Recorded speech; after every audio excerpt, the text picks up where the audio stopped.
नमस्कार। अथ चतुर्थ मंडल अष्टपञ्चाशत्तमस्य सूक्तस्य वामदेव ऋषिः अग्निः सूर्यो वा आपो वा गावो वा घृतम वा देवता। अब चतुर्थ मंडल के 58वें सूक्त का प्रारंभ है। समुद्राद उर्मिः मधुमान उदारदूपांशुना सम अमृतत्व मानट घृतस्य नाम गुह्यम यदस्ति जिह्वा देवा नाम अमृतस्य नाभिः। सूर्य से, समुद्र से मधुर गुणयुक्त जल धाराएं उत्तमता से प्राप्त होती हैं, अमृतत्व को व्याप्त होती हैं। जो जल घृत की गुप्त संज्ञा है वह अमृतत्व कारण की नाभि है, देवों की जिह्वा है। हृदय रूपी समुद्र में जो मधुर बोध रूपी लहरें उठती हैं वह आत्मज्ञान के केंद्र मस्तिष्क में जा पहुँचती हैं। उत्तम वाणी के रूप में जिह्वा पर आ मधुर रस रूपी वचनों को कहती हैं। वयम नाम प्रब्रवामा घृतस्य अस्मिन् यज्ञे धारयामा नमोभिः उपब्रह्मा शृण्वव शस्यमानं चतुःशृंगो अवमीद गौर एदत्। हम घृत की जल की संज्ञा की प्रशंसा करें, उत्तम वचन कहें, इस यज्ञ में नमस्कारों से इसे धारण करें। हमारे द्वारा कहे गए प्रशंसित स्तोत्रों को ब्रह्म सुने। 4 शिखरों के सदृश 4 वेदों वाले तेजस्वी परमात्मा ने इस जगत की रचना की।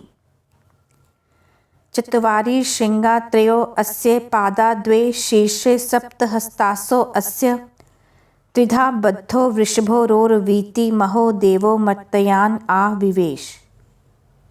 इस देव के 4 सींग, 3 पैर, 2 शीर्ष और इसके 7 हाथ हैं। वह बलिष्ठ 3 स्थानों पर बंधा हुआ शब्द करता है। वह महान देव मनुष्य में प्रविष्ट है। इस यज्ञ की अग्नि के 4 वेद, 4 सींग हैं। प्रातः, मध्याह्न और सायं ये 3 सवन, 3 पैर हैं। सूर्य रूप में दक्षिणायन और उत्तरायण 2 शीर्ष हैं। 7 छंद इस अग्नि के 7 हाथ हैं। सूर्य रूप में 7 किरणें 7 हाथ हैं।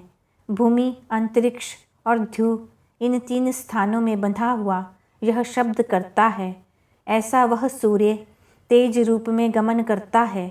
मनुष्य जीवन में धर्म, अर्थ, काम और मोक्ष ये 4 श्रृंग हैं।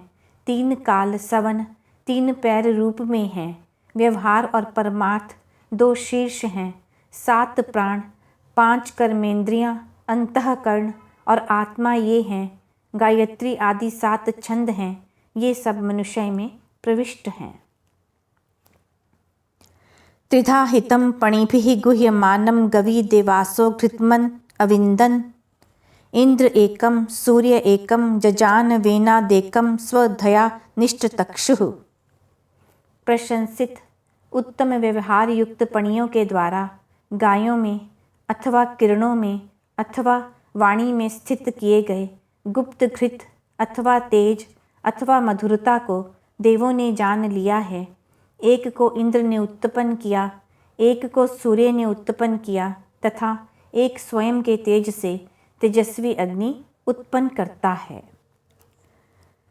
एता अर्षन्ति हृद्यात् समुद्रात् छतव्रजा रिपुणा नाव चक्षे घृतस्य धारा अभिचाक्षिमे हिरण्ययो वेतसो मध्ये आसाम। हृदय के प्रिय रमणीय समुद्र से ये धाराएं सैकड़ों मार्गों से शत्रु की दृष्टि में न आते हुए बहती हैं। मैं इन घृत की धाराओं को सब ओर से देख रहा हूँ। इन घृत की धाराओं के मध्य में स्वर्ण के समान तेजस्वी अग्नि है। हृदय रूपी समुद्र से निकलकर सैकड़ों नाड़ियों में वह तेजस्वी रक्त अथवा विचारों की धारा प्रवाहित हो रही है, परंतु इन्हें स्वयं के अतिरिक्त कोई और नहीं देख सकता। आत्मा ही इन प्रवाहों की साक्षी है। इन धाराओं में तेजस्वी अग्नि अथवा बोध की शक्ति है। इसी अग्नि के कारण ही मनुष्य में प्राण रहते हैं।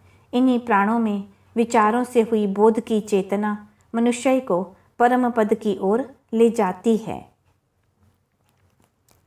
सम्यक् स्रवन्ति सरितो न धेना अंतर्हृदा मनसा पूयमानाः एते अर्षन्ते उर्मयो घृतस्य मृगा इव क्षिप्णोरीष्माणाः।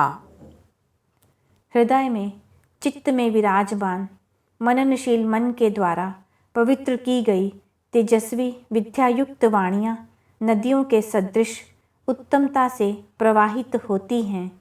जिस प्रकार शिकारी से भयभीत हुआ हिरण शीघ्रता से भागता है, उसी प्रकार ये घृत के समान पुष्ट करने वाली धाराएं तेजी से बहती हैं। सिंधोरिव प्राध्वने शुघ नासो वात प्रमेयः पतियन्ति यहवः घृतस्य धारा अरुषो न वाजी काष्ठा भिन्दन उर्मिभिः पिन्वमानः।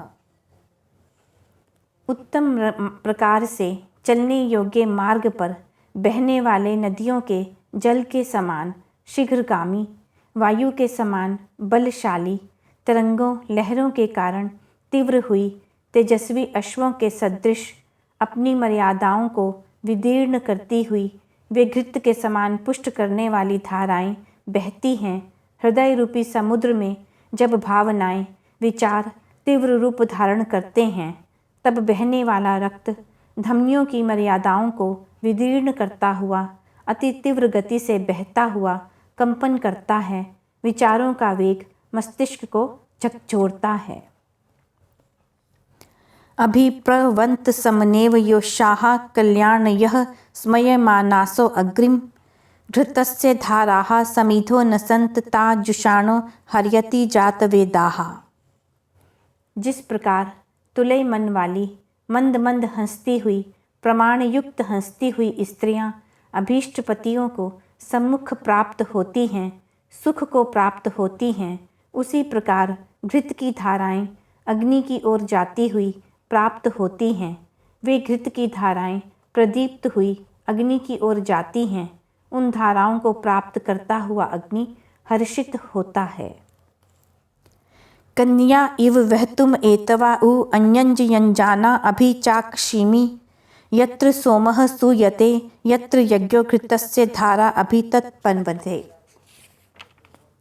जहाँ सोमरस संसार युक्त क्रिया से उत्पन्न किया जाता है, वहाँ यज्ञ होते हैं, वहाँ ये घृत की धाराएं सब ओर बहती हैं।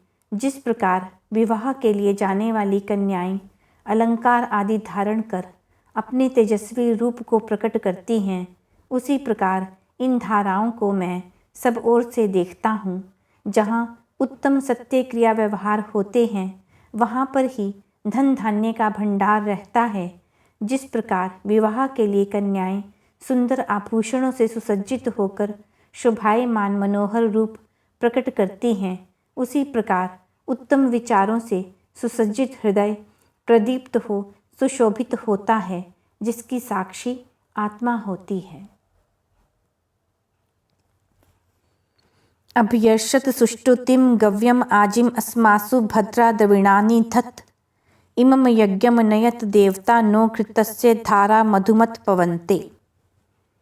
हमारे लिए प्रसिद्ध वाणी को तथा सेवने योग्य सुख देने वाले धनों एवं यशों को धारण करो। हे देवो, इस यज्ञ को हमारे लिए प्राप्त कराओ।